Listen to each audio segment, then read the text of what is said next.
All right, here we go.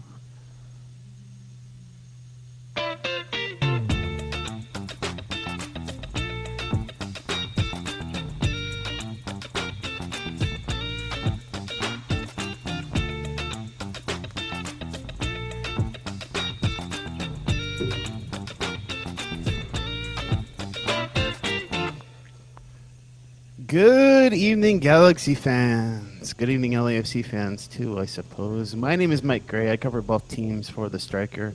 To my left, the man, the myth, the legend, the one and only Alex Ruiz. Alex, how you doing, buddy? I'm doing good, man. Still buzzing from that game a couple days ago. How you doing, Mike? I'm buzzing, but in a different kind of way. I was doing good until this afternoon, and then I came down with a case of food poisoning. So I'm okay, but my stomach is not okay. So I'm gonna fight my way through it. If my opinions suck, I'll just blame it on that. But Alex, I gotta tell you, man, I've been buzzing too. You know, I have certain things that tell me that we just witnessed a real proper El Trafico. I've been watching the highlights this entire time. I've watched replayed the game a few times. Dude, that was just a celebration of soccer. I mean, the Galaxy broke the MLS attendance record. 82,110 fans attended the Rose Bowl. It was a 4th of July. It was in El Trafico. And I got to tell you, man, it was an adventure. I got to the stadium around 2:30, right when the gates opened. You know, El Trafico, the whole joke is that there's a lot of traffic. This was the one game where, like, apparently you had to get there early or else things were bad. So, I show up and I get over to the tailgate, and man, again, this was a very unique El Trafico. It's unlike anything I've ever experienced. One of the things I noticed is that everyone was on their best behavior. Everyone was being grown-ups for once, and I thought that was really cool. I think that Angelinos collectively, let's take a bow, because there were what felt like 90,000 fans, but the official attendance was 80 something, and like what was really cool is you were walking around the tailgate and you saw just LA. There were sections where you just saw LA Galaxy fans and LAFC fans just hanging out, and that's a different experience from what I'm used to, where they segregate the fans and there's like a huge police presence, and this was very chill. I think that maybe, even though it was very tragic, what happened with the fan who got stabbed at the Mexico game, I think that was a blessing in disguise, because I think that really sobered everyone into just not letting things get out of hand. I mean, we on the last podcast we were telling everyone to just chill out and stuff, and I think that's what everyone was doing. And then also it was July 4th, like people just wanted to hang out and celebrate and just kick back and have a few frosty beverages. Or speaking of which, I hope it wasn't one of those hot dogs I ate at the tailgate that gave me this food poisoning. I want to find out. But Alex, what was your experience like when you got there? Yeah, definitely a lot of fun. I didn't get to go spend much time at the tailgates. I walked around there, talked to a couple of people and stuff. But it was a lot of fun. I thought it was nice when I got into the stadium. It was my first time there at the Rose Bowl, so I kind of just went in there to explore and not get lost. And I thought it was really nice. Obviously, you had a lot of people there. Definitely, you could hear the noise. You could feel the energy inside the stadium, and the football was great as well. Really good play from both teams, and obviously the Galaxy excelled and got the 2-1 victory. Yeah, I had to watch a replay a few times because I was getting kind of caught up by that atmosphere. I mean, it was just mesmerizing. I took a video. Oh my god! So the Rose Bowl, like we were in the press box, and it's like this enclosed glass area, so you can't really hear anything. I made the smart decision to limp my butt all the way downstairs so that I could get like a perfect view of the tifo, which apparently tore.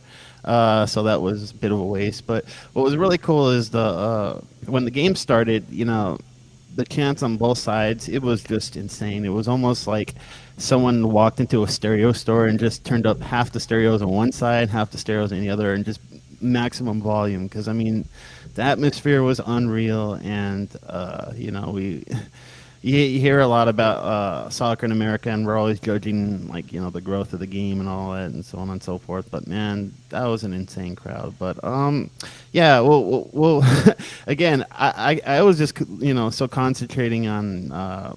It took me a while to actually start analyzing the game, but once I did, I saw some things. The Galaxy were really successful in that first half, and for me, Alex, the first thing I saw was pragmatic defending. We were talking about this team and how they've really just embraced this identity of being this pragmatic side, just grinding out points. We were talking about how they need to start getting more wins, but they've been playing well as of late. Unbeaten in 5, if you want to put it that way, and then so the game starts, and the Galaxy are playing this deep line, and they're not letting LAFC turn them inside out, which is already a plus. But what you expanding on that, you had the midfield trio of Brugman, Riqui Puig, and Delgado, and between them and the rotations of Douglas Costa and Tyler Boyd, they were able to successfully transition the ball up the field. Yeah, I mean, I thought during the game the Galaxy kind of did their job in a way for a lot of the first half. I think both teams were very focused, very concentrated on what they wanted to do. I think if you look at it from the LA Galaxy perspective, they were able to take advantage of LAFC when they committed numbers forward. And, my big worry was for the Galaxy was if LAFC is going to get them in transition when, they mess up or something goes wrong. But, I thought the Galaxy did pretty well in kind of limiting those moments. I felt more like the Galaxy was the team on the front foot. They were the ones who were, not able to make those poor mistakes. And again, LAFC, I think for a while just didn't really have, because it's not like they didn't have any chances. I would say the first big chance of the game probably came to LAFC. But the thing is, just it was kind of like I don't know how to say this, but it just felt like their execution obviously wasn't great. But for a little bit there, I felt like the Galaxy was able just to hold on enough time to get the first goal on the scoreboard. And obviously Tyler Boyd with the great curling shot. It was great, but I think the most important part was LFC was unable to capitalize on their opportunities early in the game, and also as well I thought the Galaxy did pretty well in kind of limiting those big chances. Kind of forced LFC to rely on set pieces and shots from distance if they wanted to get something at Bond in the first half. Well, LAFC were out of sync. I mean, I do cover both teams, so maybe I can explain to our audience. They've been struggling in attack over the past 10 games or so, ever since they had that CCL, just real heartbreak. They've been struggling. Fatigue has been a huge factor for them. And then also, the Galaxy got a bit lucky. Diego Palacios, their starting left back, he had yellow card accumulation. That forced Ryan Hollingshead, who's one of the league's best right backs. In fact, he just made the All-Star team. They switch him over to the left. He has a game that's okay, but, not that great. Eric Duenas, the young 18, 19-year-old, he plays, they start him on the right, and then he struggles.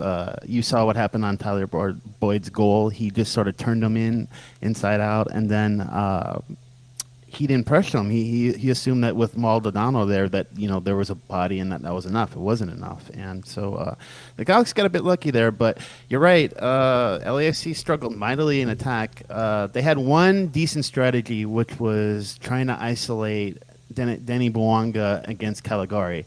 We talked about it before. Caligari is good for one or two medium mistakes a game. Nothing just catastrophic, but he's good for like one or two mistakes. And you saw that early chance where Caligari was just flat-footed. Bouanga, and this is where we're going to, Steven Cherundolo talked about how this team and this rivalry and this game just usually comes down to whoever finishes their chances. Come on, Bouanga should have scored that goal. It should have been an early LAFC lead, and they should have used that lead to set the tempo. They did not finish that chance. He had that early chance. He did not finish it. And you look at the Galaxy, and you had two things. You had and this is another cliche of the Galaxy. That low percentage banger.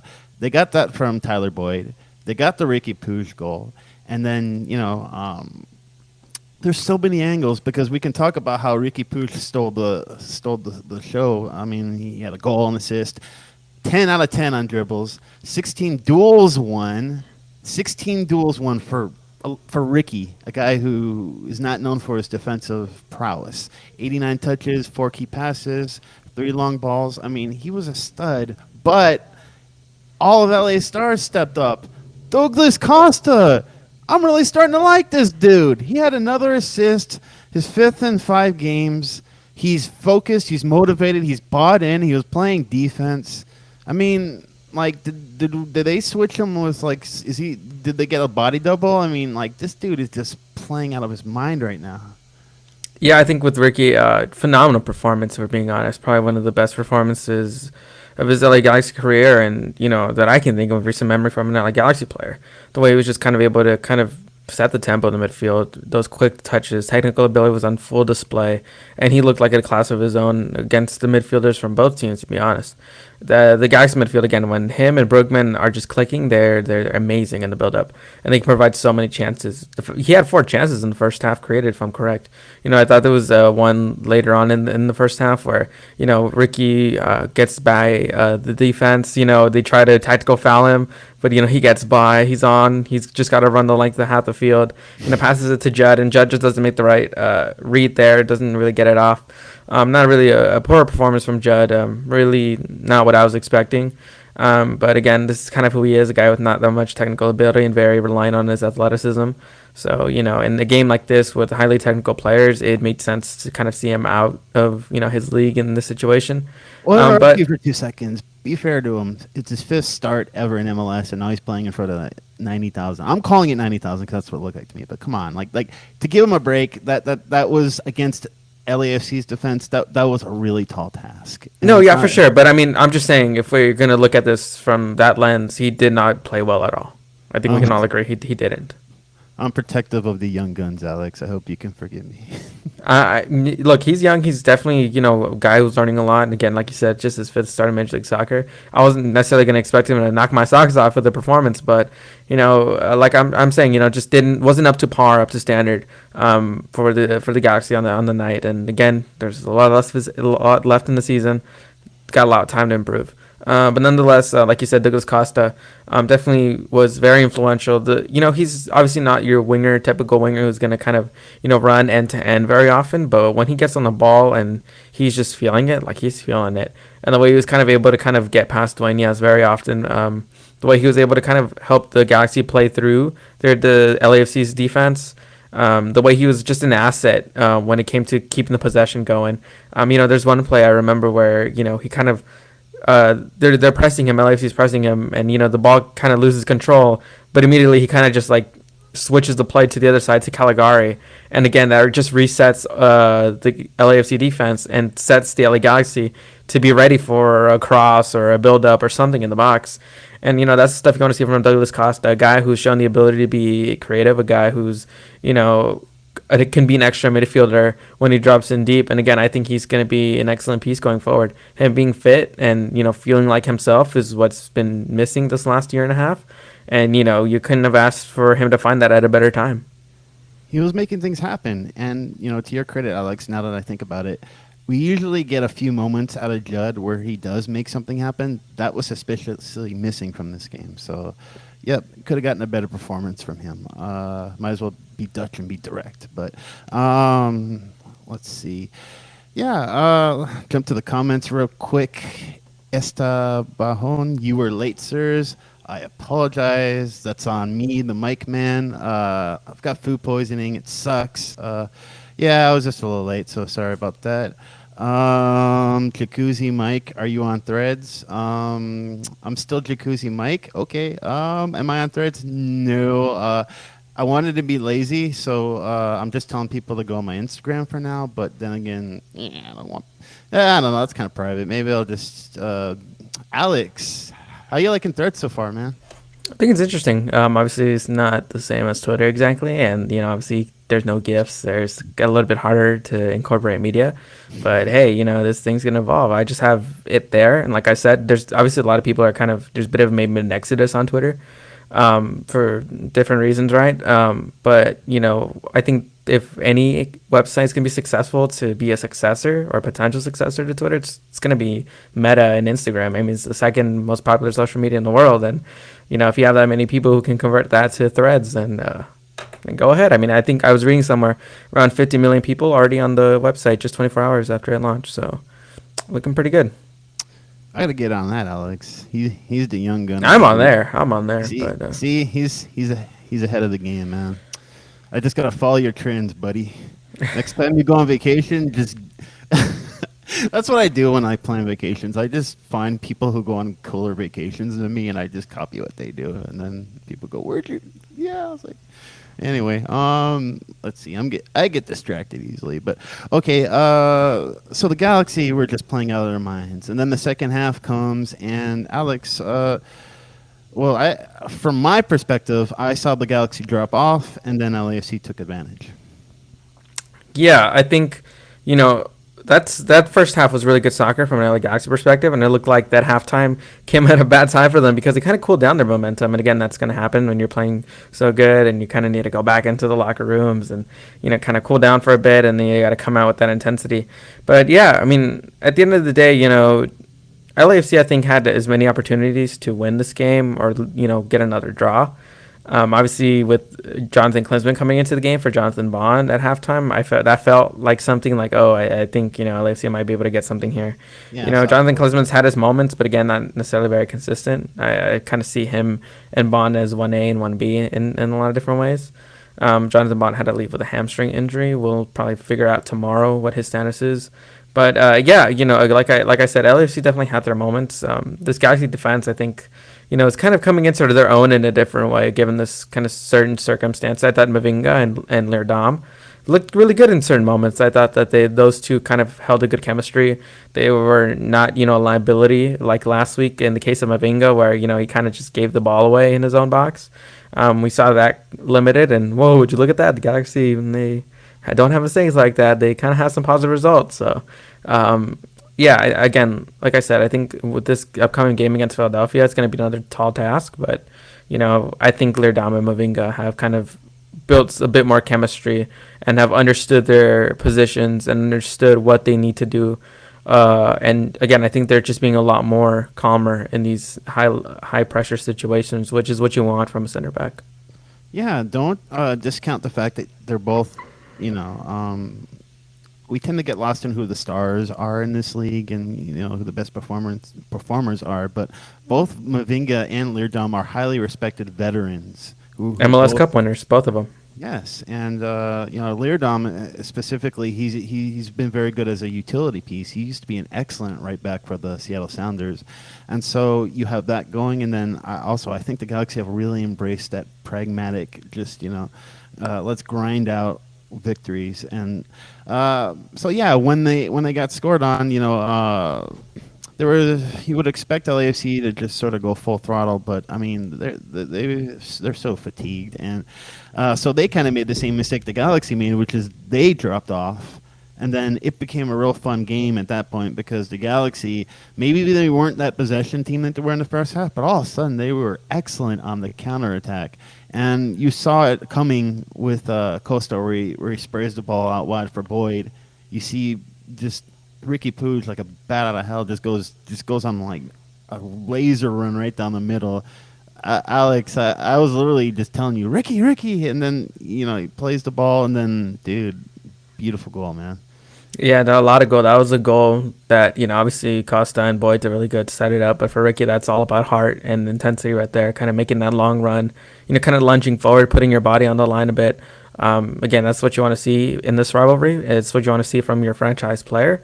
And that's what you want to see with the big spectacle of 80,000 plus in the stadium. So, you know, it was the goal for the occasion. Yeah, and, you know, on a side note, Taylor Trollman had a real good game, man. He, you know, you got all these people, like, remember when Herculez Gomez not too long ago was the enemy of Galaxy Twitter, and now he's a hero? You know, this is kind of a funny story, but a long time ago, I believe it was one of the MLS Cups Galaxy were at home. I think it was the 2011 MLS Cup. There were a bunch of Galaxy fans just in a hotel, like some hotel bar in like Torrance or something. It was like the night before the game. And then Taylor, you know, he kind of God. And this was back when people knew him as sort of a nemesis of the Galaxy because he played for the Revolution. But he kind of sticks his head in the bar, like it's like a bar or something, in like a hotel bar. Like he sticks his head kind of in the door and he goes, "Hey, everybody!" And then all the Galaxy fans were just jerks and they just ignored him. It should have been like, "Hey," like it was like because he was just being cool, and then everyone was just a bunch of dicks to him. And I thought it was so funny because I'm like, "Oh God!" Like, watch this guy be biased against the Galaxy for like a decade now because you guys were jerks to him once. No, but yeah, like I always thought he's a forward and he's Taylor, but I always thought he was a cool dude, and you got to let people have personality sometimes. But that's just my spiel. But anyway, so Riqui scores, and like you said, Galaxy kind of got lucky, man. Did you see that at the last second with Nathan Ardaz? All he has to do is just toe poke the ball, like kiss the ball, like he can do anything he wants. Some clean contact on there, and I'm pretty sure that's 50-50 coin flip a goal. And then it slips. It's the Rose Bowl. It's like 9 p.m. Like the that was a wet ball that he kicked. So I kind of get it, but I'm still just like, oh man. But those are it's a game of inches, and the Galaxy got lucky on the day.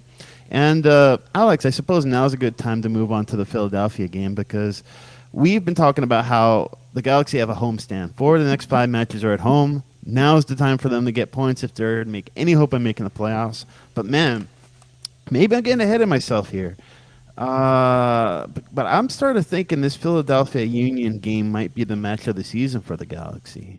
If they win, they've got 2 in a row. They've got some momentum. They're only a few points out of a playoff spot. And now they're in a situation where they're going to Vancouver. I can see them getting a point, maybe all 3. And then they've got 2 home games, first of which is against RSL. Oof. And then Chicago. And then that's when they're going to have to pick up the points. Yeah, I think, again, this game is going to be huge for 2 main reasons. Obviously, coming off that emotional win, you kind of want to see how the team reacts and kind of their response to that game. Because, again, either the intensity stays like that or it goes down. There's no in between, if we're being honest. Number 2, this is going to be the first weekend game with, a home match at Dignity Health Sports Park. Obviously the departure of Chris Klein was something that, caused for there to be less attendance. I'd say, obviously you had the fan boycott and everything that kind of went down there. So interesting environment. I'd say I think it'd be a really good atmosphere again, coming off that huge, incredible game where, the fans were rocking, supporters were rocking. Dignity Health Sports is going to be rocking on Saturday night. Again, a big opponent as well, so they're going to need all support they can get. But this should be a really fun game. I think, obviously, the Philadelphia Union been a staple in the Eastern Conference for 3-4 years now. They've been a team that's always in contention to be an MLS Cup contender. And I think the LA Galaxy, like I've said multiple times, they're a team that plays up to the level of their competition. This isn't going to be a game where Philadelphia steamrolls. I'd be surprised if that is the case. But I think the LA Galaxy, every time that they're up against a top opponent in Major League Soccer, they always play to that level. So I think that this will be a really competitive game. Again, Riqui Puig, was the player of the match week. He's feeling it right now.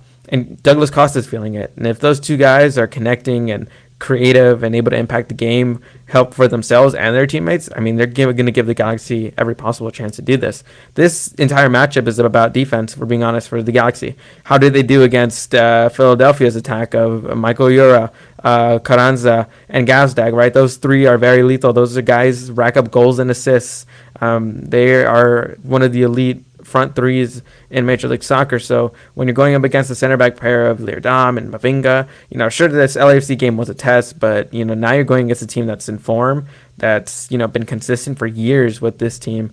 So I really if you're gonna analyze and use this game as a benchmark, it's gonna be a benchmark for their defense specifically. I think this game you need to be locked in defensively more than you have to be locked in for LAFC, in my opinion.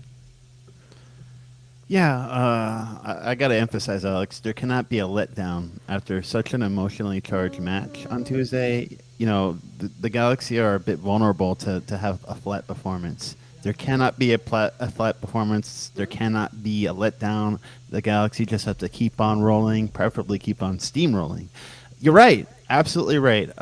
This is going to be a huge test for Kelvin Leerdam because the Union are so good at just being super direct and just punishing the crap out of like center backs with just, again, Uri and Gazdag. I think that they really miss Sergio Santos, but they still have quite the lethal attack. And again, it's probably going to be the biggest test for that what's been a makeshift center back pairing.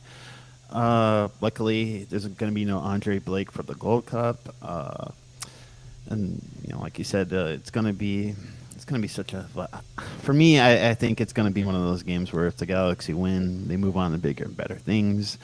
If they win, then we're back to the what ifs that we've been dealing with all season long. Before we go, let's talk about a few important pieces of. One of them's breaking news a bit. Rodolfo Pizarro, Inter Miami attacking central midfielder. He's been linked with the Galaxy, and that's progressed over the last day or so. First it was just a rumor, then we've been getting more and more details. One of which was that Inter Miami would eat his salary, of which how much we don't know, but that's certainly intriguing and very good business if you're the Galaxy. The only holdup is that they would have to use a DP slot. They would have to eat their final DP slot. And what do you think of this potential trade, Alex? I mean, I like it. I think let's just talk fiscally right now. Obviously, right now with the situation the guys are in, you don't really want to take a risk on getting a long-term designated player when you can't sign international players. Or Pizarro's contract is up at the end of this season, so if you do use that designated player spot on Pizarro, it's all right. It's a safe move. It's a move that doesn't you're not committed to for a long time. And Pizarro has definitely struggled at Miami. He was great in Liga MX. He's been a player on the Mexican national team. This is a guy who has built that pedigree down there in Mexico in some ways, but obviously the last 3 years have not been the best for him. He's 29 years old. He's not an old player. Obviously, I think this is a guy who just needs an opportunity in the right system. And I think if you're the LA Galaxy and you can, if you're a starter, whether that's as a false nine, I guess, or coming off the bench or whatever the situation may be, it's going to revitalize his career, I think, in my opinion. I think Greg Vanney's possession style system is going to fit Pizarro. He's a guy that I think has a lot more than what we've seen from Inter Miami in the last couple of years. So I player-wise, I think, okay, this is good. And like I said, this doesn't commit you long-term for, that designated player spot. You're going to still get it available if they choose not to resign him, which I doubt they would. Just having 6 months there, it's just not big of a sample size, in my opinion. But, it still gives you that opportunity to just not be committed for a while to this player. And I think the Galaxy are just going to keep it safe. Right now, with their transfer ban, there's not like they can buy a game changer off the market. Sure, the MLS, there's going to be lots of players traded, and there could be like a high caliber player on the market, but I just don't see the Galaxy pouring that many assets just to fill up a spot. If this is a situation and you can kind of eat the salary and help out Miami in a way, and again, this is gonna. Sure, Pizarro is not the sexiest player, but again, it's somebody who's going to bring in somebody who can add some more depth in that midfield in case there is an injury or something happens. So I like it. Again, it's obviously not splashy and LA Galaxy-ish, but I mean, it makes sense if you really take some time to look at it. Yeah, I mean, I think it's funny that the team that got busted for cheating is taking advantage of the other team that got busted for cheating that's also bringing in Lionel Messi. So who knows what the rules are, but no, I like it. There were some fans wondering why we weren't going after Josef Martinez or perhaps Leo Campagna. They need Campagna for salary cap reasons. Josef Martinez, dude, that guy has no pace, and it sucks, and I feel bad for him, and he's a warrior, but, like, those injuries have taken a toll on him, and that's exactly what the Galaxy doesn't need is another dude who struggles to, like, the Galaxy need to go after players with pace from here on out. So, as much as I love Martinez, like, I mean, if Inter Miami could, I think even they would find a way to, like, it was very controversial when he even moved to Miami in the first place. Because, I mean, the question is, are you getting someone who's at the top of their game? Are you getting someone with damaged goods? I don't even like saying any of this stuff. But, yeah, considering the cards the Galaxy front office have been dealt, the Pizarro's an attacking midfielder. I don't think that this is like that bad of a move. I think that they were trying to turn him into some sort of number 10.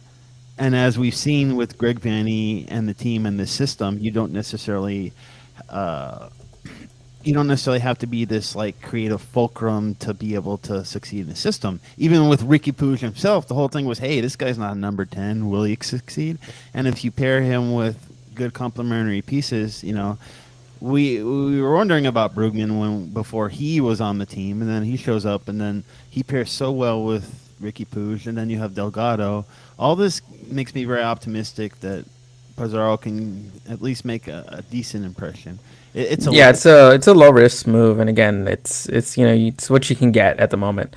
Again, you don't want to put too many assets on a player just to get a player, and I think that this is the right move that they want to do. Again, low risk, potential high reward if this does hit. So I think that checks the boxes if you're the LA Galaxy. Again, the season, I wouldn't say is over. We kind of saw some glimpses that this team can be really good. But at the same time, you don't want to just handicap yourself for the next couple of years just to salvage something. And again, we don't know if the team's going to make the playoffs yet. So I think this is the right move for the moment. Few more comments. Would also love to see Polito come to the Galaxy. Yeah, right. But that's a medium to high risk considering his injury history. I hear you. I mean that'd be cool to have that guy come in towards the end of the season. Just a little, trade. That'd be awesome. Space Core 13. Why even have the salary rules now? Yeah, I know this is kind of silly, but I mean I get it. Miami, before Messi, that's not a team that you would have loved to watch the past few seasons. They are punished. It's cool. Sometimes I just horse around. That's no big deal. Juan Vargas, Jacuzzi Mike looks like a Mars Volta kind of dude. All right, now that compliment I like. Let's get some more Mars Volta comparisons. And, Alex, I'm feeling a bit lightheaded. I think the food poisoning's making a return, so I'm getting the hell out of here. Galaxy fans, thank you so much for listening. Me and Alex have really enjoyed doing this lately, and we do it for you, we do it for us, but you guys listen and you click and you share stuff and you read our content, and just thank you so much. So we're gonna get out of here.